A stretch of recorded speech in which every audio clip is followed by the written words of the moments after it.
Hello friends, आज हम लोग बात करेंगे गुरु बीजाणु जनन एवं मादा युग्म कोदविद अर्थात भ्रूणपोष का विकास। इंग्लिश में इस टॉपिक को हम लोग बोलेंगे mega sporogenesis and development of female gametophyte और एम्ब्रियो सैक। अब जो है यह क्वेश्चन इंटरमीडिएट के भी बोर्ड एग्जाम में और बीएससी सेकेंड ईयर के भी बोर्ड एग्जाम में बार बार पूछा जाता है कि मेगा स्पोरोजेनेसिस क्या होता है और कैसे मेल गैमेटोफाइट यानी एम्ब्रियो सैक का डेवलपमेंट होता है। आज इसी बात को हम लोग इस वीडियो में चर्चा करेंगे। तो आइए शुरू करते हैं गुरु बीजाणु जनन और भ्रूणपोष का विकास कैसे होता है। लेकिन इसके पहले मैं आप लोगों से एक छोटा सा रिक्वेस्ट करना चाहूंगा कि अगर आप हमारे YouTube चैनल पे नए हैं तो प्लीज हमारे YouTube चैनल को सब्सक्राइब कर लीजिए, बेल आइकन को क्लिक कर लीजिए और ज्यादा से ज्यादा लोगों के साथ शेयर करिए। तो चलिए आज जानते हैं मेगा स्पोरोजेनेसिस और एम्ब्रियो सैक का डेवलपमेंट कैसे होता है। इस बात को समझना सबसे पहले मैं आप लोगों से यही बोलना चाहूंगा कि जब भी मेगा स्पोरोजेनेसिस की बात आती है तो हम लोग यही बोलते हैं कि the process of formation of mega spore. Mega spore के फॉर्मेशन की घटना को हम लोग बोलेंगे मेगा स्पोरोजेनेसिस। यानी गुरु बीजाणु जनन किसे कहते हैं तो गुरु बीजाणु के निर्माण की घटना को। अब गुरु बीजाणु को इंग्लिश में क्या बोलेंगे? Mega spore. याद रखिएगा, जो है कक्षा 12 के स्टूडेंट हैं वो इस बात को ध्यान रखेंगे कि मैं अगर मेगा स्पोर बोल रहा हूं तो मेगा स्पोर को इंग्लिश में हिंदी में हम लोग बोलते हैं गुरु बीजाणु और गुरु बीजाणु के निर्माण की घटना को हम लोग बोलेंगे गुरु बीजाणु जनन। इस प्रोसेस को इंग्लिश में बोलते हैं मेगा स्पोरोजेनेसिस। तो ये पहला जो है बात आप लोग क्लियर कर लीजिए कि गुरु बीजाणु जनन क्या है, मेगा स्पोरोजेनेसिस क्या है। तो यही बोलेंगे कि the process of formation of mega spore यानी गुरु बीजाणु को इंग्लिश में मेगा स्पोर, गुरु बीजाणु के निर्माण की घटना को हम लोग बोलेंगे गुरु बीजाणु जनन यानी मेगा स्पोरोजेनेसिस। अब सवाल यह है कि मेगा स्पोरोजेनेसिस कहाँ होगा। तो आप लोग जब फीमेल फ्लावरिंग प्लांट का फीमेल रिप्रोडक्टिव स्ट्रक्चर पढ़े होंगे जिसमें ओवरी है, ओवरी में क्या पाया जाएगा? ओव्यूल। और उसी ओव्यूल में मेगा स्पोरोजेनेसिस की प्रोसेस होगी और मेगा स्पोर का निर्माण भी होगा। मेगा स्पोर को मैं बार बार कह रहा हूं हिंदी में गुरु बीजाणु बोलेंगे। इस बात को आप लोग क्लियर कर लीजिए। अब देखिए कैसे जो है हम लोग जानेंगे कि गुरु बीजाणु का हमको फॉर्मेशन करना है, मेगा स्पोर का हमको निर्माण करना है। तो हम लोग कैसे इस बात को लोगों से शेयर करेंगे, लोगों को समझाएंगे, इस बात को हम लोग समझेंगे। सबसे पहले हम लोगों को बात यह करना है कि मान लिया जाए जो मेगा स्पोरेंजियम है, मेरा वो वाला वीडियो देखेंगे जिसमें मैं ओव्यूल की चर्चा किया था और मैं बार बार बताया था कि ovule is also known as megasporangium. Ovule को ही हम मेगा स्पोरेंजियम कहते हैं और मेगा स्पोरेंजियम में ही मेगा स्पोर का निर्माण होगा। गुरु बीजाणु धानी में ही गुरु बीजाणु का निर्माण होगा। ये बात मैं कह देना चाहता हूं। अब देखिए कैसे निर्माण होगा भाई, वही प्रोसेस मैं समझाना चाहूंगा। अगर आप लोग मन से आखिरी तक वीडियो देखेंगे तो आप लोगों को बड़ी आसानी से समझ में आ जाएगा। देखिए क्या हम कह रहे हैं, मान लिया जाए यह एक क्या है? ओव्यूल है और मैं फिर से कह देना चाहता हूं ovule is also known as megasporangium. Ovule को ही, बीजांड को ही हम गुरु बीजाणुधानी भी कहते हैं। आप लोग इस बात को हमेशा हमेशा के लिए समझ लीजिए। अब देखिए, ये जो है ओव्यूल है, और इस ओव्यूल में अर्थात मेगा स्पोरेंजियम में एक विशेष प्रकार की सेल है जिसको बोल रहे हैं क्या, प्राइमरी आर्चिस्पोरियल सेल। क्या बोल रहे हैं, प्राइमरी आर्चिस्पोरियल सेल। और इस प्राइमरी आर्चिस्पोरियल सेल में सिंपल क्या होंगे, डिवीजन। और जब एक बार सिंपल डिवीजन होगा तो कैसे सेल बन गया, दो। ऊपर वाले को क्या बोलेंगे, प्राइमरी पेरिएटल सेल, और नीचे वाले को क्या बोलेंगे, प्राइमरी स्पोरोजिनस सेल। पहले दोनों पॉइंट क्लियर कर लीजिए। मेगा स्पोर का निर्माण, गुरु बीजाणु का निर्माण करना हम लोग चालू कर दिए हैं, और जल्द ही गुरु बीजाणु बनने भी वाला है। लेकिन आप लोग ध्यान से इस बात को समझिए और देखिए क्या हम कह रहे हैं। यह मेगा स्पोरेंजियम है, यानी गुरु बीजाणुधानी, इसी को ओव्यूल भी बोलते हैं, हिंदी में बीजाणु भी बोलेंगे। अब इसमें एक विशेष प्रकार की सेल है जिसको बोलेंगे प्राइमरी आर्चिस्पोरियल सेल। और प्राइमरी आर्चिस्पोरियल सेल में क्या हुआ, सिंपल डिवीजन। और जब सिंपल डिवीजन हुआ तो क्या बना, प्राइमरी पेरिएटल सेल और प्राइमरी स्पोरोजिनस सेल। क्या बन गया, प्राइमरी पेरिएटल सेल और प्राइमरी स्पोरोजिनस सेल। अब देखिए, जब जो है प्राइमरी पेरिएटल सेल भी बन गया, प्राइमरी स्पोरोजिनस सेल भी बन गया, तो अब क्या होगा, ऐसे जो है प्राइमरी पेरिएटल सेल में बार बार डिवीजन होता रहेगा। लेकिन यह जो प्राइमरी स्पोरोजिनस सेल है, प्राइमरी स्पोरोजिनस सेल में ग्रोथ होगा, उसमें वृद्धि होगा।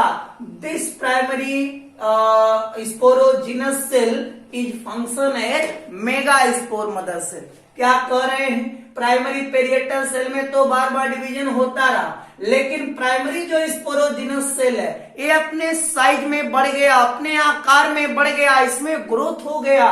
तो यही प्राइमरी स्पोरोजिनस सेल बिहेव करेगा, फंक्शन करेगा किसकी तरह, मेगा स्पोर मदर सेल की तरह। फिर से आप लोग सुन लीजिए, क्या हम कह रहे हैं, यही प्राइमरी स्पोरोजिनस सेल में जब ग्रोथ हो जाएगा तो यही प्राइमरी स्पोरोजिनस सेल बिहेव करेगा किसकी तरह, मेगा स्पोर मदर सेल की तरह। अब देखिए क्या है यह जो मेगा स्पोर मदर सेल है, अब यह अभी डिप्लॉयड है, डिप्लॉयड है भाई, डिप्लॉयड द्विगुणित।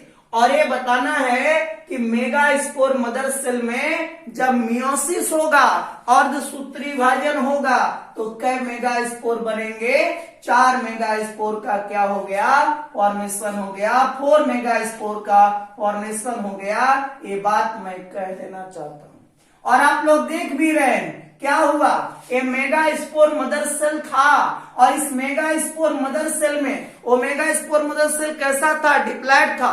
और आप लोग जानते हैं मियोसिस डिवीजन किसमें होता है, डिप्लॉयड सेल में। और क्या करने के लिए होता है, हैप्लॉयड करने के लिए। अब मैं अगर आप लोगों से बोलूं, ये बताइए ये megaspore mother cell diploid था और आपने क्या करा दिया, उसमें अर्धसूत्री विभाजन मियोसिस करा दिया, तो क्या बन गया, मेगा स्पोर बन गया।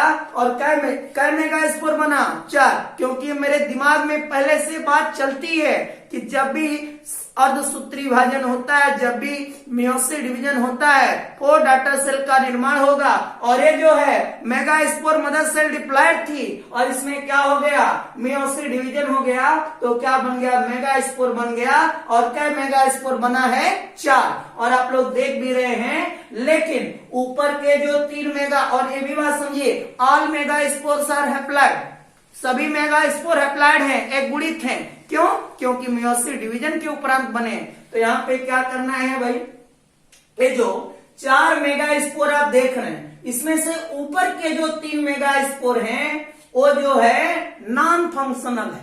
नॉन फंक्शनल का मतलब अभी कुछ देर के बाद वो क्या हो जाएगा, डीजनरेट हो जाएगा। तो मैं क्या कह रहा हूं, ऊपर के जो 3 मेगा स्पोर हैं, 3 गुरु बीजाणु हैं, ये जो है नॉन फंक्शनल है और सिर्फ एक जो नीचे वाला बड़ा मेगा स्पोर है, लार्ज मेगा स्पोर है, यही क्या है, फंक्शनल है। तो क्या होगा, जो नॉन फंक्शनल मेगा स्पोर, ऊपर के जो 3 नॉन फंक्शनल मेगा स्पोर है, वो क्या हो जाएगा, वह जो है डीजनरेट हो जाएगा, बच जाएगा एक फंक्शनल मेगा स्पोर बचेगा।